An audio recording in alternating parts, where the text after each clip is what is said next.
Please subscribe, like and share this video. Thank you for your support. To U.S. Code Chapter 17A, Congressional Budget and Fiscal Operations. To U.S. Code Subchapter 3, Credit Reform. To U.S. Code Paragraph 661, Purposes.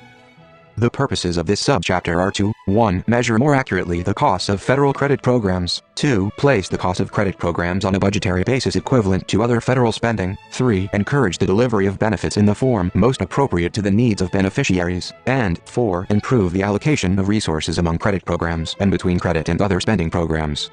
To U.S. Code Paragraph 661A, Definitions.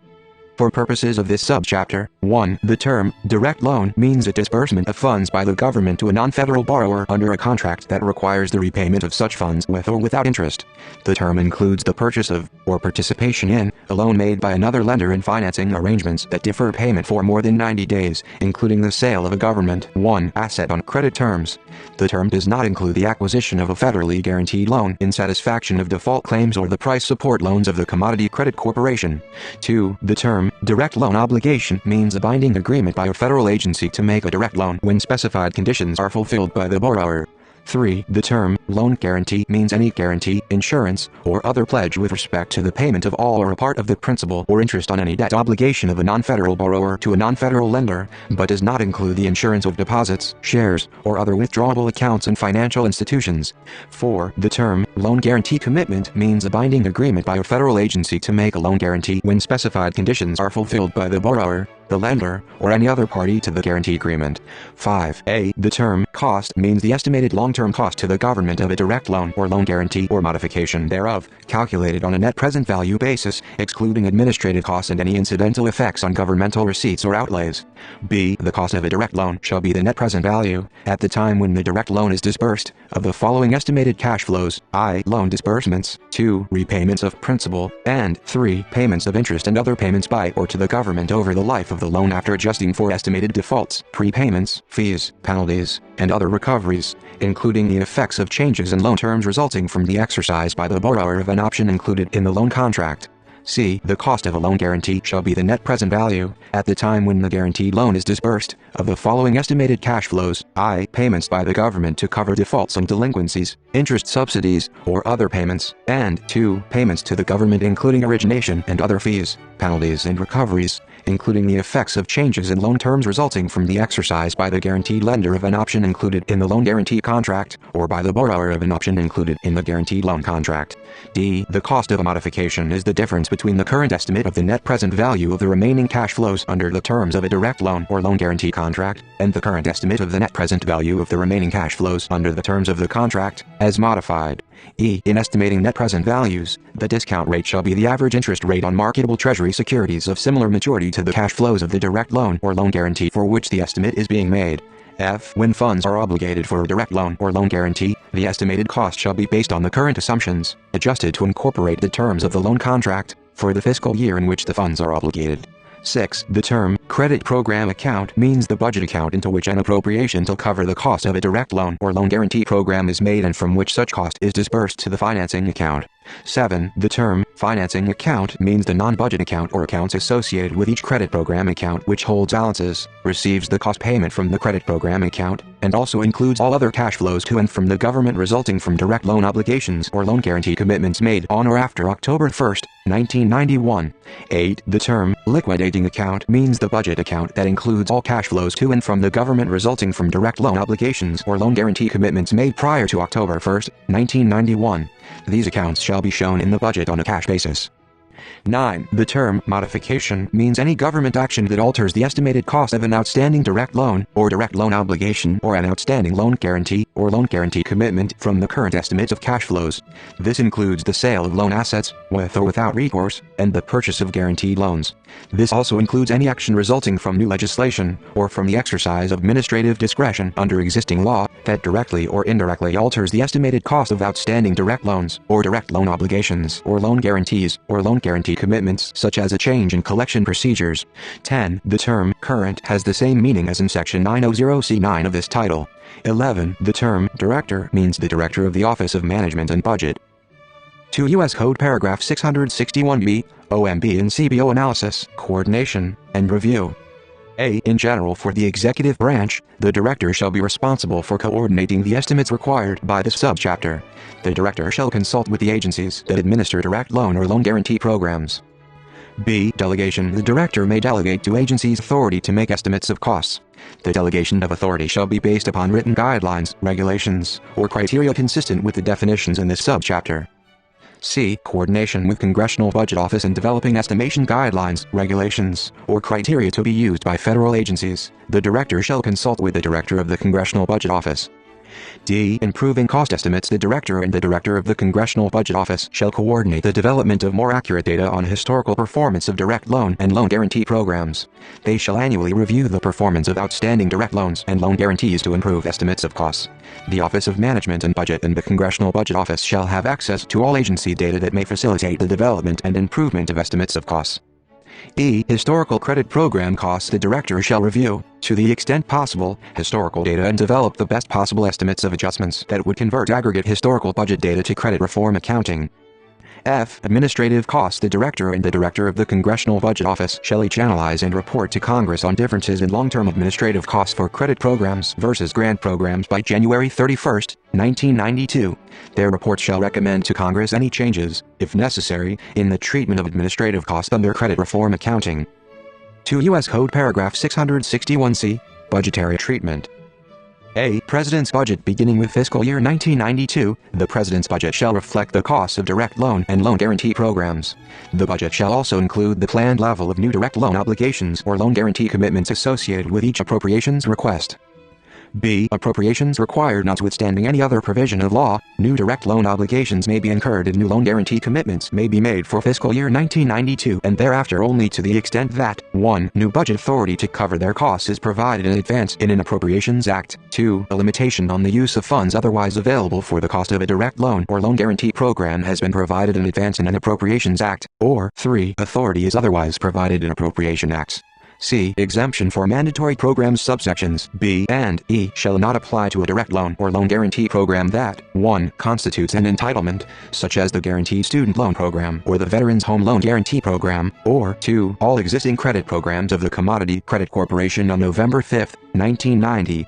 D. Budget accounting. 1. The authority to incur new direct loan obligations, make new loan guarantee commitments, or modify outstanding direct loans, or direct loan obligations, or loan guarantees, or loan guarantee commitments shall constitute new budget authority in an amount equal to the cost of the direct loan or loan guarantee in the fiscal year in which definite authority becomes available or indefinite authority is used.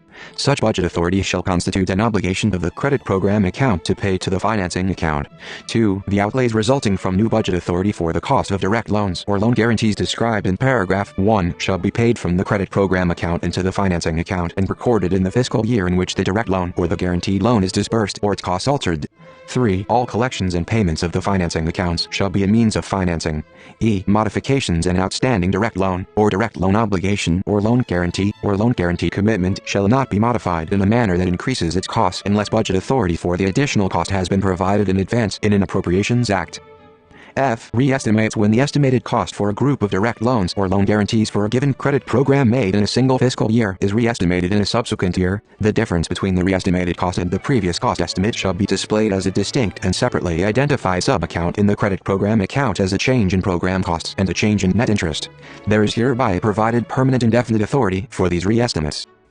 G. Administrative expenses. All funding for an agency's administration of a direct loan or loan guarantee program shall be displayed as distinct and separately identified sub-accounts within the same budget account as the program's cost. 2 U.S. Code Paragraph 661D, Authorizations. A authorization of appropriations for costs that are authorized to be appropriated to each federal agency authorized to make direct loan obligations or loan guarantee commitments, such sums as may be necessary to pay the costs associated with such direct loan obligations or loan guarantee commitments. B. Authorization for financing accounts. In order to implement the accounting required by this subchapter, the President is authorized to establish such non-budgetary accounts as may be appropriate. C. Treasury transactions with financing accounts. The Secretary of the Treasury shall borrow from, receive from, lend to, or pay to the financing account such amounts as may be appropriate.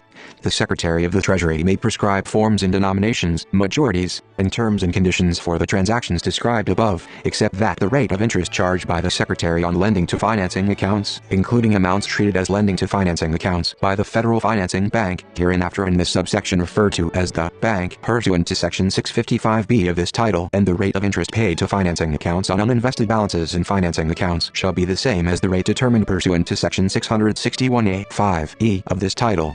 For guaranteed loans financed by the bank and treated as direct loans by a federal agency pursuant to Section 655B of this title, any fee or interest surcharge, the amount by which the interest rate charged exceeds the rate determined pursuant to Section 661A(5)(e) of this title that the bank charges to a private borrower pursuant to Section 2285C of Title 12 shall be considered a cash flow to the government for the purposes of determining the cost of the direct loan pursuant to Section 661A(5) of this title. All such amounts shall be credited to the appropriate financing account. The bank is authorized to require reimbursement from a federal agency to cover the administrative expenses of the bank that are attributable to the direct loans financed for that agency. All such payments by an agency shall be considered administrative expenses subject to Section 661(c)(g) of this title. This subsection shall apply to transactions related to direct loan obligations or loan guarantee commitments made on or after October 1, 1991.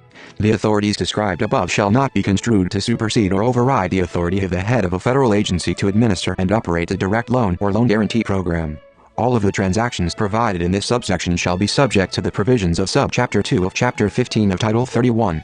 Cash balances of the financing accounts in excess of current requirements shall be maintained in a form of uninvested funds, and the Secretary of the Treasury shall pay interest on these funds. D. Authorization for liquidating accounts. 1. Amounts in liquidating accounts shall be available only for payments resulting from direct loan obligations or loan guarantee commitments made prior to October 1, 1991, for a. Interest payments and principal repayments to the Treasury or the Federal Financing Bank for amounts borrowed, b. Disbursements of loans, c. Default and other guarantee claim payments, d. Interest supplement payments, e. Payments for the costs of foreclosing, managing, and selling collateral that are capitalized or routinely deducted from the proceeds of sales, f. Payments to financing accounts when required for modifications, g. Administrative expenses, if I. Amounts credited to the liquidating account would have been available for administrative expenses under a provision of law in effect prior to October 1, 1991, and 2. No direct loan obligation or loan guarantee commitment has been made, or any modification of a direct loan or loan guarantee has been made, since September 30, 1991, or h. Such other payments as are necessary for the liquidation of such direct loan obligations and loan guarantee commitments. 2. Amounts credited to liquidating accounts in any year shall be available only for payments required in that year. Any unobligated balances in liquidating accounts at the end of a fiscal year shall be transferred to miscellaneous receipts as soon as practicable after the end of the fiscal year. 3. If funds in liquidating accounts are insufficient to satisfy obligations and commitments of such accounts, there is hereby provided permanent, indefinite authority to make any payments required to be made on such obligations and commitments. E. Authorization of appropriations for implementation expenses. There are authorized to be appropriated to existing accounts such sums as may be necessary for salaries and expenses to carry out the responsibilities under this subchapter. F. Reinsurance. Nothing in this subchapter shall be construed as authorizing or requiring the purchase of insurance or reinsurance on a direct loan or loan guarantee from private insurers. If any such reinsurance for a direct loan or loan guarantee is authorized, the cost of such insurance and any recoveries to the government shall be included in the calculation of the cost. G. Eligibility and assistance. Nothing in this subchapter shall be construed to change the authority or the responsibility of a federal agency to determine the terms and conditions of eligibility for, or the amount of assistance provided by a direct loan or loan guarantee. 2 U.S. Code Paragraph 661E, Treatment of Deposit Insurance and Agencies and Other Insurance Programs. A. In general, this subchapter shall not apply to the credit or insurance activities of the Federal Deposit Insurance Corporation, National Credit Union Administration, Resolution Trust Corporation, Pension Benefit Guarantee Corporation, National Flood Insurance, National Insurance Development Fund, Crop Insurance, or Tennessee Valley Authority. B. Study. The Director and the Director of the Congressional Budget Office shall each study whether the accounting for federal deposit insurance programs should be on a cash basis on the same basis as loan guarantees, or on a different basis. Each director shall report findings and recommendations to the President and the Congress on or before May 31, 1991. C. Access to data for the purposes of subsection B. The Office of Management and Budget and the Congressional Budget Office shall have access to all agency data that may facilitate these studies. 2 U.S. Code Paragraph 661F, Effect on Other Laws. A. Effect on other laws. This subchapter shall supersede, modify, or repeal any provision of law enacted prior to November 5, 1990, to the extent such provision is inconsistent with this subchapter. Nothing in this subchapter shall be construed to establish a credit limitation on any federal loan or loan guarantee program. B. Crediting of collections resulting from direct loans obligated or loan guarantees committed prior to October 1, 1991, shall be credited to the liquidating accounts of federal agencies. Amounts so credited shall be available, to the same extent that they were available prior to November 5, 1990, to liquidate obligations arising from such direct loans obligated or loan guarantees committed prior to October 1, 1991, including repayment of any obligations held by the Secretary of the Treasury or the Federal Financing Bank. The unobligated balances of such accounts that are in excess of current needs shall be transferred to the general fund of the Treasury. Such transfers shall be made from time to time but at least once each year.